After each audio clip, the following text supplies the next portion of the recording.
Howdy there, and welcome back to Crafts Cocktails. A couple weeks ago we went over when and how to shake a cocktail, so it only makes sense to talk about stirring one. The art of stirring a cocktail is thought by many to be the combining of ingredients, and it is that.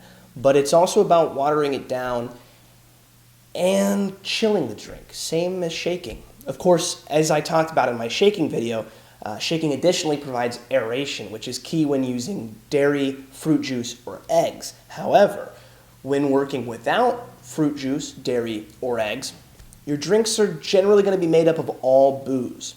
These are going to be your martinis, your Manhattans, your Negronis. And these drinks you're going to want to stir because the agitation of shaking can bruise your cocktail. When people talk about a bruised cocktail, it can refer to a number of things. Chipped ice in the drink, a drink that's overshaken or overstirred and therefore watered down too much, or it can refer to the process of aerating a liquor with many subtleties, like a high-end whiskey or a gin, and losing some of those more subtle notes in the process. This is a hot-button topic for bartenders, but I'm in the old-school camp. I firmly believe that shaking, that added aeration, drastically alters the flavor profile as well as the consistency of the drink. That being said, I think it can be fun to shake a Vieux Carré every once in a while. And I encourage you to shake the drinks that we're making today so that you can distinguish those differences for yourself. So as usual, I've got two drinks for us today, a whiskey drink and a gin drink, a Manhattan and a Negroni. The Manhattan is a staple of bar culture. It's essentially a whiskey martini. This rich, smooth beverage gets its name from the area code for Manhattan, New York, 212, because it is 2 parts whiskey, 1 part sweet vermouth, and 2 dashes of Angostura bitters. The Negroni, also a classic, is going to be more on the bittersweet side of things. It's going to be equal parts Campari, sweet vermouth, and gin, with the first two sometimes drowning out the gin. Now my Manhattan is going to be pretty simple. I'm going to go with 2 ounces of rye whiskey.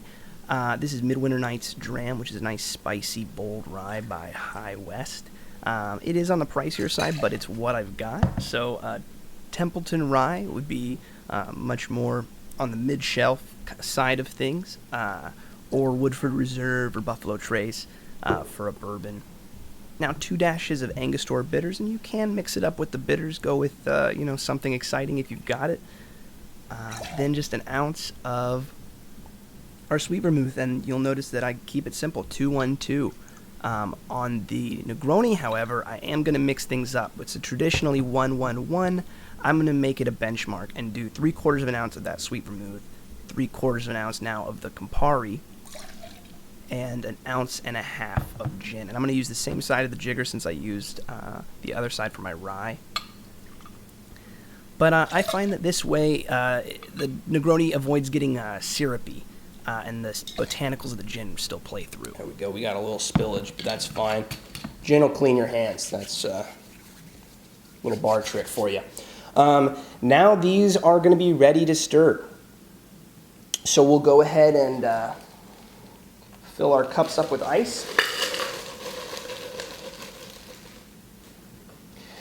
You want to go about 2/3 of the way there to 3/4 full. And actually, for this Negroni, I've got this stirring glass that I'm going to use. Now, the advantage of these glasses is that they have a weighted bottom, and you can keep them in the freezer. Other than that, it's going to be the same as stirring in your shaker cup. Just with your shaker, you're going to have to hold it down, as you'll see when I stir the Manhattan. But for this Negroni, I'm just going to grip the spoon with my thumb and my forefinger at the top, and then I'm going to put my middle finger and my ring finger on either side. And you're just moving your ring finger and your middle finger back and forth. And you'll see it's that movement, nothing going on in my wrist, that spins the spoon around the glass. And you want to do anywhere from 50 to 100 rotations. It's easier to count every 2. It's about 30 seconds to a minute. It takes a long time for that drink to chill, same as with shaking.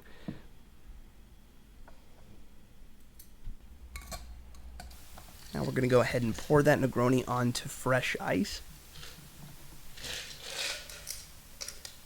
and it's going to get garnished with an orange peel. You might have a peeler, but I've seen too many servers and bartenders cut the tips of their fingers off with those, so I'm just going to use a pocket knife. You could use a paring knife. I just don't have one. And you want to cut through the pith, through the white flesh of the peel, but not all the way to the fruit. And that's how you're going to get that nice zest when you squeeze it over the drink. And I like to give it a good brush on the side just so you get those aromatics right in the nose.